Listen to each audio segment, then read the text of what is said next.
Salut tout le monde, et bien aujourd'hui on est de retour chez General Car Vintage pour vous présenter ma première Youngtimer ici sur la chaîne.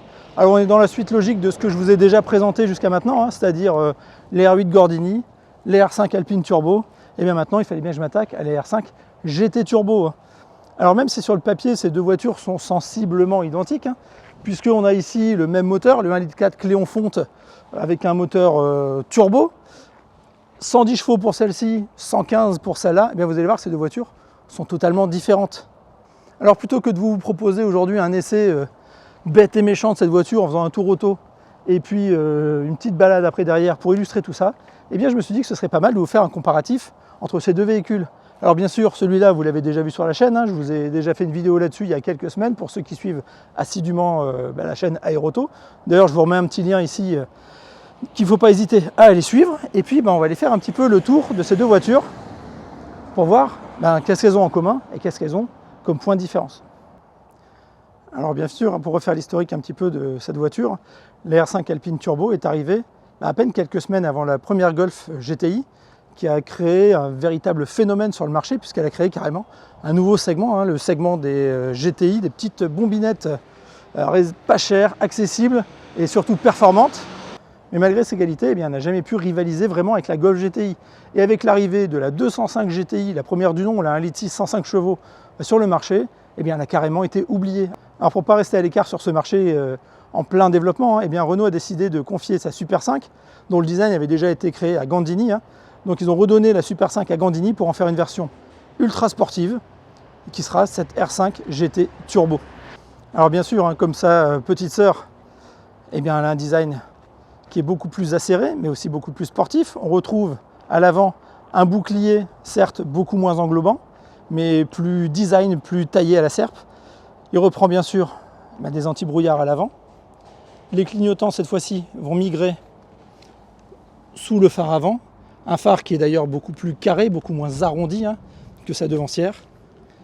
Et un bouclier qui est surligné par ce petit liseré rouge. Parce que quand on est rouge, on est sport. Et forcément, ce kit carrosserie, alors en plastique, il faut le reconnaître, on est dans les années 80 quand même, mais ce kit carrosserie se prolonge sur tout le tour de la voiture, avec ses tours de roue, alors pareil, dont le design est typique de Gandini, puisque c'est ce même type de design aplati sur le dessus qu'on retrouve sur la Lamborghini Countach et sur la Lamborghini Jalpa.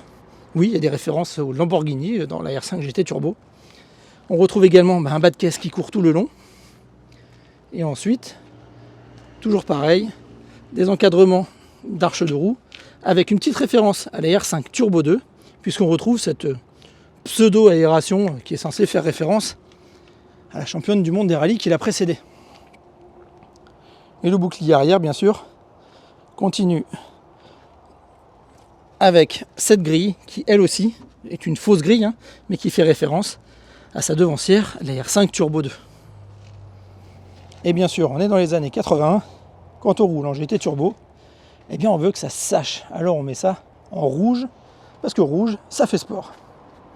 Les petits détails qu'on trouve aussi sur toutes ces voitures. Alors là, on va avoir un petit peu de mal à le voir, j'espère qu'on va réussir à le deviner. Il est un peu cramé par le soleil, mais sur toutes ces voitures, il m'a retrouvé également la référence à l'écurie de Formule 1. Par contre, petit détail qui peut paraître étonnant sur ces deux voitures, on retrouve exactement la même monte de pneus, avec des jantes différentes. On reconnaîtra les jantes turbines sur l'Alpine, montées en 175-73. Et on retrouvera également la même monte de pneus sur une voiture plus moderne et pourtant un petit peu plus puissante. Alors à l'intérieur de l'Alpine, on avait droit à ces magnifiques sièges dits de type tulipe, donc en velours, assez baquets, mais qui finalement ne tenaient pas tant que ça quand j'ai fait mon essai. Un tableau de bord qui est le même tableau de bord que dans les R5 classiques, à part quelques petits maneaux supplémentaires qui avaient été rajoutés. Et bien sûr, un tableau de bord très plastique, pas très quali, mais on était dans les années 70. Pourtant celui-ci, on peut dire qu'il a été très bien conservé, très bien vieilli. Et dans la Turbo 2, on pourrait s'attendre à avoir quelque chose de beaucoup plus qualitatif, vu qu'elle est plus moderne, mais finalement pas tant que ça. Alors on peut constater quand même le design des sièges baquets qui sont beaucoup plus enveloppants que les sièges tulipes, qui tiennent beaucoup mieux, en deux tons de gris sur piqûre rouge. sur piqûre rouge, dont on retrouve une petite référence ici à l'intérieur, comme sur les boucliers avant et arrière, avec la ligne sur les vides-poches. Par contre, à l'intérieur, pas tellement de fioritures. On retrouve ce tableau de bord, alors dessiné par Gandini dans les grandes époques des années 80, donc avec un design très droit, très carré, qui pourrait presque faire référence à celui de la Turbo phase 1, mais dont les plastiques, franchement, sont vraiment très très bas de gamme. La R5 GT Turbo est un petit peu réputée pour ça, pour sa qualité de fabrication un petit peu contestable. On retrouve juste ici un tableau de bord légèrement moussé, mais surtout ce qui faisait la différence, c'était ce volant 3 branches, bien sûr, et cette aiguille de turbo qu'on verra un peu s'affoler tout à l'heure. Mais bien sûr, là où la différence va se faire, c'est là où la magie prend vie, c'est sous le capot. Alors bien sûr, on retrouve, comme je vous le disais, le Cléon fonte 1,4 litre, ici équipé de sa culasse hémisphérique en position longitudinale, avec un système d'admission et d'évacuation des gaz dit cross-flow, c'est-à-dire qu'on a l'admission d'un côté, l'échappement de l'autre, ce qui permet une meilleure circulation des gaz à l'intérieur du bloc moteur, un carburateur ici, suivi d'un turbo, ce qui fait qu'on a une admission dite aspirée, puisque c'est le turbo qui aspire le carburant direction le moteur.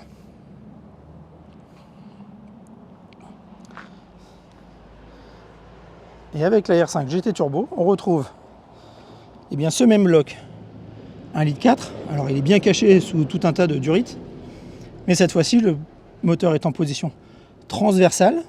Il a une nouvelle culasse qui n'est plus hémisphérique. Il a perdu ses pistons forgés et son système d'admission cross-flow, ce qui fait que l'admission et l'évacuation des gaz se font tous du même côté, ce qui en théorie offre un moins bon rendement au niveau du moteur. Par contre, on retrouve un système d'injection situé après le turbo, ce qui fait qu'on a une injection qui est soufflée et non plus aspirée cette fois-ci, ce qui donne a priori plus de souplesse au moteur. Et surtout, ce qui fait la différence, on a une injection électronique intégrale et un échangeur RR et RO pour le refroidissement du moteur et du turbo, ce qui permet d'avoir 115 chevaux au lieu des 110 de l'Alpine Turbo. Et bien sûr, dans celle-là, vous pouvez constater, on a rajouté une petite barre anti-rapprochement du plus bel effet, dont la couleur rouge rappelle celle qu'on retrouve sur les liserés un petit peu partout autour de la voiture. Alors avant d'aller faire l'essai de cette voiture sur la route, je vous invite à retourner sur la vidéo que je vous ai mis en lien un petit peu plus tôt pour aller revoir l'essai de cette R5 Alpine Turbo, et on se retrouve ensuite au volant de cette GT Turbo. Bon allez, on est parti pour aller faire un petit tour avec cette bombinette.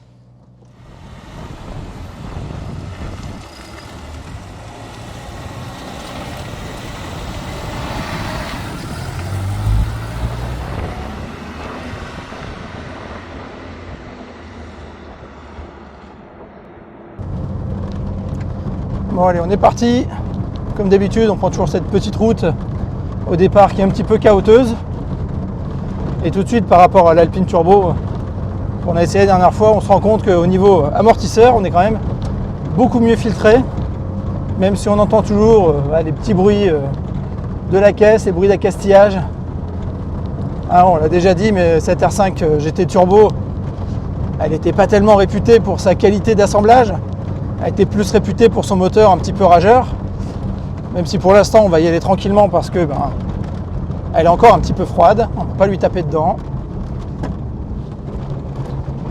Alors à bas régime, en fait on a un 1,4 litre essence de Renault 5. Ça se conduit tranquillement tant qu'on reste sous 3000 tours. Alors, on a une citadine, tranquille. Et par contre, dès qu'on va aller l'emmener un petit peu sur les routes, on va tout de suite voir un petit peu comment elle peut changer de caractère dès qu'on lui passe les 3000 tours. Voilà, de 3000 à 5000 en quelques secondes. Et on est déjà à 100 km/h. Alors il faut savoir que cette R5 GT Turbo, elle est sortie en 1985. Mais petite particularité pour cette voiture, c'est qu'elle n'est pas sortie directement dans cette version-là pour le grand public. mais elle a été sortie tout d'abord en version coupe. Puisqu'après la coupe Gordini avec les R8, qui a été remplacée ensuite par la coupe Alpine Turbo, eh bien c'est la R5 GT Turbo qui a pris la suite. Et pour que des clients qui faisaient cette compétition puissent avoir droit à leur voiture le plus rapidement possible, eh bien Renault leur a fourni ces R5 GT Turbo coupe bien avant de sortir celles pour le grand public.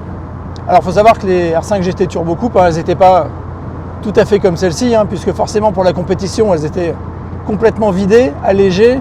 Il ne restait plus que le baquet pour le siège conducteur. Et puis des améliorations, bien sûr, au niveau suspension, au niveau moteur, etc., etc. Ce qui fait que pour le circuit, eh bien, elle faisait quasiment 100 kg de moins que la version actuelle. Donc la version actuelle fait 840 kg. La version coupe en faisait plus que 750 ou 760. Et surtout le moteur, qui normalement faisait 115 chevaux d'origine, eh bien, avec la version coupe, il montait à 160 chevaux. Allez.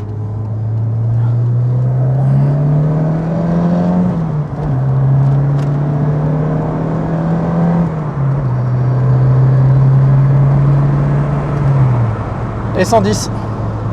Ah, ça perd pas de temps. Et je trouve que l'effet turbo, on le sent largement aussi bien que dans l'Alpine Turbo, mais il est peut-être un petit peu plus progressif, un petit peu moins violent. Et surtout, on a une meilleure motricité apparemment, parce que l'Alpine Turbo, quand je prenais cette route et que je faisais le même genre d'accélération, c'est pas compliqué, elle délestait de l'avant. Et là, bien qu'on soit sur une puissance supérieure, sur la même monte de pneus, je vous rappelle que c'est du 175 50 13 pouces, elle ne veut pas patiner. Alors ça vient peut-être du fait aussi que la météo est un peu différente, il fait moins froid que la dernière fois, les routes sont un peu plus chaudes, les pneus sont peut-être un petit peu plus chauds également, donc une meilleure accroche.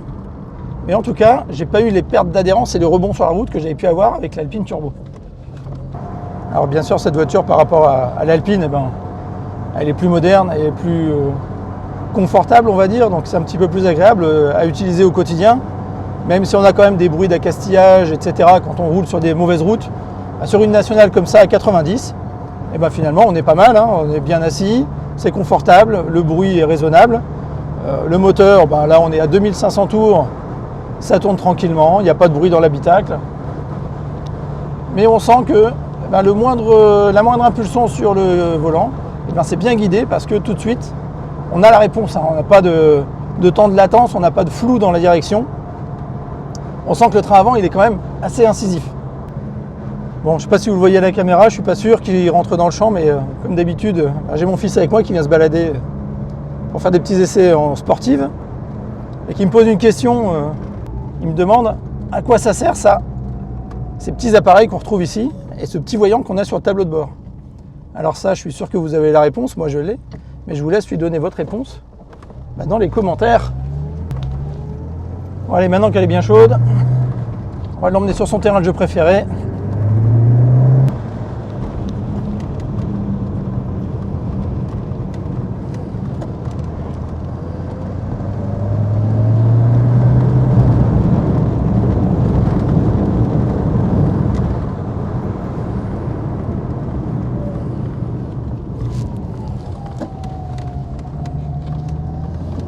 Et là, on sent tout de suite que ça tient bien la route. Ça, on veut. C'est pas pour rien qu'elle a été championne du monde des rallyes. Voilà, vous voulez la voir la différence avec l'Alpine Turbo, elle est là. Ça motorise beaucoup mieux, ça penche beaucoup moins dans les virages et surtout, ça tient le cap. Voilà, et ça repart sans patiner.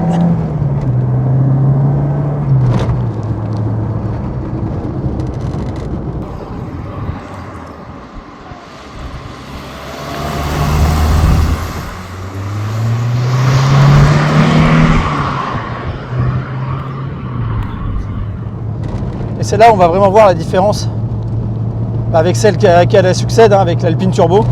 Parce que quand je l'avais essayé sur ces petites routes, la motricité c'était pas le top. Alors quand on accélérait fort, il y avait souvent de la perte de motricité, le coup de turbo était franchement violent, mais la direction ne suivait pas, le train avant ne suivait pas.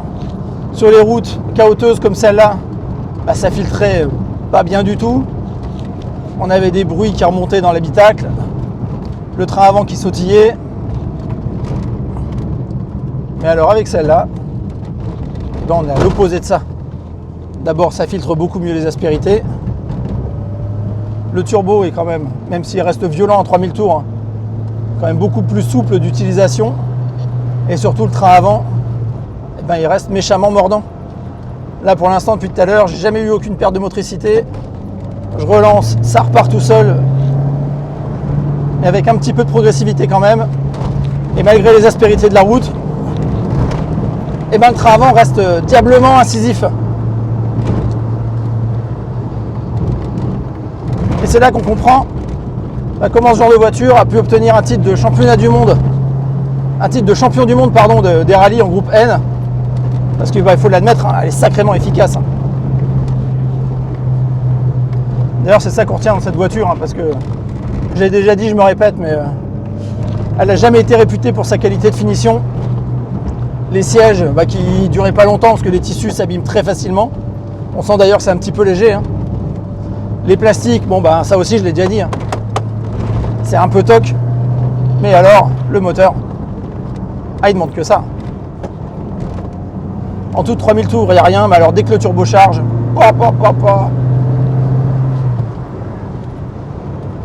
Alors bien sûr, comme je vous l'ai dit, il y a eu la version coupe qui est sortie en première, qui a donné d'ailleurs son nom à la version espagnole, hein, qui s'appelle pas GT Turbo là-bas, mais qui s'appelle Copa Turbo. Et puis la dernière version, qui est sûrement une licorne à trouver, peut-être encore autant que la Copa, hein, enfin que la coupe, pardon. C'est la version Alain Oreille qui a été produite à seulement 2000 exemplaires, en référence, comme le dit son nom, hein, à Alain Oreille, le pilote qui a obtenu ce titre de champion du monde de rallye en groupe N. Alors ne me demandez pas si elle est à vendre, hein, c'est pas le cas. Comme toutes les autres, elle fait partie d'une collection privée qu'on met à ma disposition pour faire des essais sur la chaîne. Mais vous l'avez compris, hein, depuis le début je fais des essais, au moins de sportives. On est passé par la R8 Gordini, on a fait la R5 Alpine Turbo, aujourd'hui on fait la GT Turbo, il ne nous en reste qu'une à sortir, la Turbo 2. Et je pense qu'elle va venir bientôt parce que franchement, avec le temps qu'il fait en ce moment, il y a quelque chose qui me dit qu'elle va pas tarder à arriver sur la chaîne.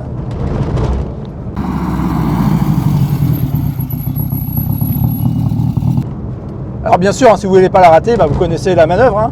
Vous vous abonnez, vous activez la cloche, etc., etc. Et parce que vous allez la voir venir, je pense, très bientôt. En attendant, celle-là, on va aller lui laisser se reposer un petit peu les bielles. Parce que mamie, du haut de ses 40 ans, elle a besoin d'un petit peu de repos. Alors un petit dernier message pour ceux qui m'ont reproché parfois d'essayer que des françaises, voire même que des Renault. Sachez que bientôt, il va y avoir du nouveau sur la chaîne, hein, puisque depuis quelques semaines, j'ai commencé à contacter des propriétaires d'autres véhicules. Donc avec les beaux jours qui arrivent, il va y avoir quelques véhicules un peu originaux, des très anciennes, des américaines, quelques petites surprises peut-être. On va essayer de faire des trucs un petit peu originaux qui changent un peu. Peut-être des comparatifs comme j'ai fait aujourd'hui si ça vous intéresse. En tout cas, si vous aussi vous habitez dans la région et que vous voulez voir votre véhicule sur la chaîne, pourquoi pas, hein, vous pouvez toujours me contacter. L'adresse est dans les informations de la chaîne. Ou alors vous mettez dans les commentaires. Et puis on se recontactera un petit peu plus tard. Mais en tout cas, vous êtes toujours les bienvenus sur la chaîne. D'ailleurs, il y a certains véhicules qui seront proposés par leurs propriétaires et qui seront présentés d'ailleurs par leurs propriétaires. Voilà, je vous en dis pas plus pour l'instant. On rentre au garage pour la conclusion. Bon allez, ça y est, c'est fini pour la petite balade. Aujourd'hui, on est de retour chez General Car Vintage pour laisser reposer nos deux mamies, hein, surtout celle-là qui l'a bien mérité. On lui a bien dégourdi les roulettes. Si vous voulez la retrouver, ce véhicule, vous l'avez dans le magazine km/h. C'est pas une sponsor, hein, c'est juste que quand je vous dis que cette voiture, on la retrouve dans le magazine, c'est pas la même, c'est cette voiture ici. Alors j'espère vous retrouver bientôt si ça vous a plu pour essayer la Turbo 2. Je doute pas que vous avez envie de la voir, hein, et moi je vous raconte pas à quel point j'ai envie de l'essayer. Eh bien écoutez, en tout cas, vous connaissez la manœuvre, hein, comme d'habitude. Hein, pouce bleu si ça vous a plu, abonnement, notification, etc., etc. Et puis on se retrouve ici pour parler comme d'habitude, auto et aéro bien sûr. Allez, tchuss.